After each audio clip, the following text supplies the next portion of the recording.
आज मैं आपको सुनाऊंगी एक प्रेरणादायक कहानी। इस कहानी को सुनने के बाद आप इससे ज़रूर प्रेरित होंगे। एक समय की बात है। एक राज्य में एक प्रतापी राजा का राज था।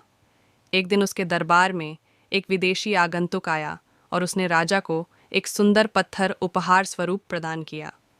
राजा वह पत्थर देखकर बहुत प्रसन्न हुआ। उसने उस पत्थर से भगवान विष्णु की प्रतिमा बनवाकर अपने राज्य के मंदिर में स्थापित करने का निर्णय लिया और प्रतिमा निर्माण का कार्य राज्य के महामंत्री को सौंप दिया। महामंत्री गांव के सर्वश्रेष्ठ मूर्तिकार के पास गया और उसे वह पत्थर देकर बोला कि महाराज, मंदिर में भगवान विष्णु की प्रतिमा स्थापित करना चाहते हैं। 7 दिवस के भीतर इस पत्थर से भगवान विष्णु की प्रतिमा तैयार कर राजमहल पहुंचा देना। इसके लिए तुम्हें 50 स्वर्ण मुद्राएं दी जाएंगी। 50 स्वर्ण मुद्राओं की बात सुनकर मूर्तिकार बहुत खुश हो गया और महामंत्री को जाते ही प्रतिमा निर्माण कार्य प्रारंभ करने के उद्देश्य से मूर्तिकार ने अपने औजार निकाल लिए। औजारों में से उसने एक हथौड़ा लिया और पत्थर तोड़ने के लिए उस पर हथौड़ा से वार करने लगा, किंतु पत्थर जस का तस रहा। मूर्तिकार ने हथौड़े से कई बार पत्थर पर वार किए, किंतु पत्थर नहीं टूटा। 50 बार प्रयास करने के बाद मूर्तिकार ने अंतिम बार प्रयास करने के उद्देश्य से हथौड़ा उठाया, परंतु यह सोचकर कि जब 50 बार वार करने से ही यह पत्थर नहीं टूटा तो अब क्या टूटेगा, और हथौड़े को वापस रख दिया।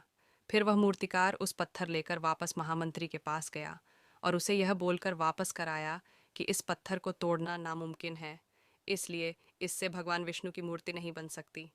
परंतु महामंत्री को तो राजा के आदेश को हर हाल में पूर्ण करना था, इसलिए उसने भगवान विष्णु की प्रतिमा निर्मित करने का कार्य गांव के एक साधारण से मूर्तिकार को सौंप दिया।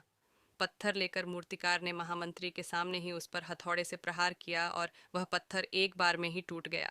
पत्थर टूटने के बाद मूर्तिकार प्रतिमा बनाने में जुट गया।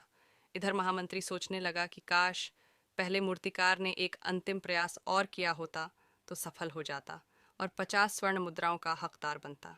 दोस्तों, यह कहानी तो एक उदाहरण मात्र है। हमें भी अपने जीवन में ऐसी बहुत सी परिस्थितियों का सामना करना पड़ता है। कई बार किसी कार्य को करने के पूर्व या किसी समस्या के सामने आने पर उसका निराकरण करने के पूर्व ही हमारा आत्मविश्वास डगमगा जाता है और हम प्रयास किए बिना ही हार मान लेते हैं। कई बार हम 1-2 प्रयास में असफलता मिलने पर आगे प्रयास करना छोड़ देते हैं, जबकि हो सकता है कि कुछ प्रयास और करने पर कार्य पूर्ण हो जाता या समस्या का समाधान हो जाता।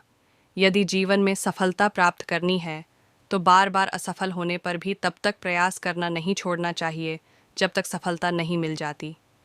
क्या पता जिस प्रयास को करने के पूर्व हम हाथ खींच लें वही हमारा अंतिम प्रयास हो और उसमें हमें कामयाबी प्राप्त हो जाए। यह थी एक छोटी सी कहानी। आशा करते हैं कि इस कहानी से आपको ज़रूर कुछ सीखने को मिला होगा। कहानी अच्छी लगी हो तो प्लीज़ चैनल को सब्सक्राइब करें। धन्यवाद।